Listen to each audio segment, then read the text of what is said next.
Hi hello ಎಲ್ಲರಿಗೂ ನಮಸ್ಕಾರ. ನೋಡಿರಿ, ನಾನು ಇವತ್ತು ಚುರುಮುರಿ ಸೂಸ್ಲ ಮತ್ತು ಮೆಣಸಿನ್ಕಾಯಿ ಬಜ್ಜಿನ ಮಾಡ್ತಾಯಿದ್ದೀನಿ. ಮೆಣಸಿನ್ಕಾಯಿ ಬಜ್ಜಿ ನೋಡಿರಿ ಎಷ್ಟು ಚಂದ, ಎಷ್ಟು ಸೂಪರಾಗಿ ಕಾಣ್ತಾ ಇದ್ದಾವೆ. ಬಂಗಾರ ವರ್ಣದ ಮೆಣಸಿನ್ಕಾಯಿ ಬಜ್ಜಿ ಮತ್ತು ಚುರುಮುರಿ ಸೂಸ್ಲಾಗಲೇ ಮಾಡಿಟ್ಟಿದ್ದೆ. ಟೈಮ್ ಆಗುತ್ತೆ ನಮ್ಮ ಹೋಗೋರಿಗೆ ಅಂತೇಳಿ ಈಗ ನಾನು ಮೆಣಸಿನ್ಕಾಯಿ ಬಜ್ಜಿನ ಕರಿತೀನಿ. ನೋಡಿರಿ ಯಾವ ರೀತಿ ಅಂತ. ನೋಡಿರಿ, ನಾನು ಒಂದು ಅಗಲವಾದ ಫ್ಯಾನ್ನಲ್ಲಿ ಹಸಿ ಕಡಲೆ ಇಟ್ಟು ಸ್ವಲ್ಪ ಅಕ್ಕಿ ಹಿಟ್ಟು, ಆನಂತರ ಅಜ್ವಾನ ಒಂದು ಅರ್ಧ ಟೀ ಸ್ಪೂನಷ್ಟು ಅಜ್ವಾನ, ಸ್ವಲ್ಪ ಸೋಡಾ, ರುಚಿಗೆ ತಕ್ಕಷ್ಟು ಉಪ್ಪು ಹಾಕಿ ಚೆನ್ನಾಗಿ ಕಲಸಿ ಇಟ್ಟಿದ್ದೆ. ಒಂದು 5-10 ನಿಮಿಷ ನೆನೆಬೇಕು ನೋಡ್ರಿ ರೆಡಿ ಇಟ್ಟು, ಅಂದರೆ ಚೆಂದಾಗಿ ಬರ್ತಾವೆ ಮೆಣಸಿನ್ಕಾಯಿ ಬಜ್ಜಿ.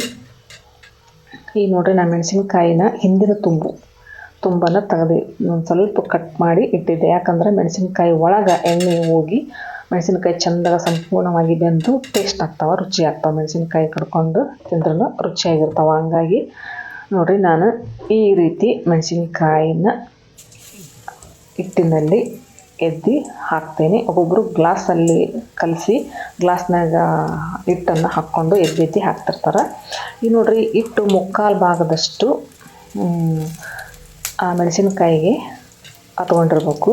ಒಂದು ಕಾಲು ಭಾಗ ಮಾತ್ರ ಮೆಣಸಿನ್ಕಾಯಿ ಓಪನ್ ಆಗಿರ್ಬೇಕು. ಅಂದಾಗ ಮಾತ್ರ ಎಣ್ಣೆಯಲ್ಲಿ ಚೆನ್ನಾಗಿ ಮೆಣಸಿನ್ಕಾಯಿಗಳು ಸಹಿತ ಬೆಂದು ರುಚಿಯಾಗಿ ಟೇಸ್ಟಾಗಿ ಇರ್ತಾವೆ. ಈಗ ನೋಡಿರಿ, ಮೆಣಸಿನ್ಕಾಯಿ 4 ಮೆಣಸಿನ್ಕಾಯಿ ಬಜ್ಜಿಗಳನ್ನು ಇದರಲ್ಲಿ ಹಾಕಿದೆ. ಈಗ ಚೆನ್ನಾಗಿ ಕರಿಬೇಕು ನೋಡಿರಿ. ಈಗ ಒಂಬಣ್ಣ ಬರುವವರೆಗೆ ಚೆಂದ ಕರಿಯೋನು. ಸ್ವಲ್ಪ ಮೀಡಿಯಮ್ ಫ್ಲೇಮಲ್ಲಿ ಕರಿಬೇಕಾಗುತ್ತೆ. ಜೋರಿಟ್ಟರೆ ಹಿಟ್ಟು ಒಳಗಡೆ ಇಟ್ಟು ಹಸಿಯಾಗಿಯೇ ಇರುತ್ತೆ. ಅಗದಿ ಸಣ್ಣ ಇಟ್ಟು ಅಂದ್ರೆ ಎಣ್ಣೆ ಜಾಸ್ತಿ ಕುಡಿತೈತಿ. ಹಾಗಾಗಿ ಸ್ವಲ್ಪ ಮೀಡಿಯಮ್ ಫ್ಲೇಮಲ್ಲಿ ಇಡಬೇಕು ಗ್ಯಾಸ್ನ.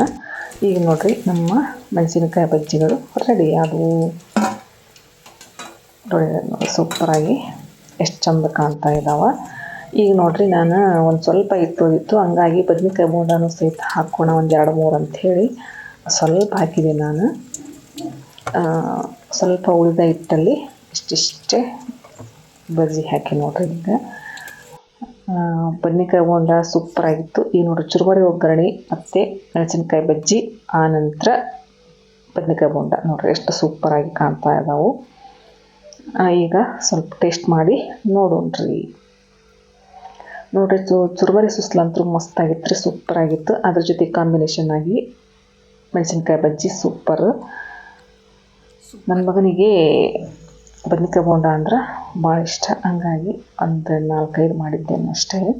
ಈಗ ನಾನು ಟೇಸ್ಟ್ಗೋಸ್ಕರ ಒಂದು ಇಟ್ಕೊಂಡು ಬಂದಿದ್ದೀನಿ. ನೋಡಿರಿ ಎಷ್ಟು ಚೆನ್ನಾಗಿ ಒಳಗಡೆ ಸಹಿತ ಬದ್ನೆಕಾಯಿ ಸಹಿತ ಬೆಂದವು. ಸೂಪರಾಗಿತ್ತು. Thank you.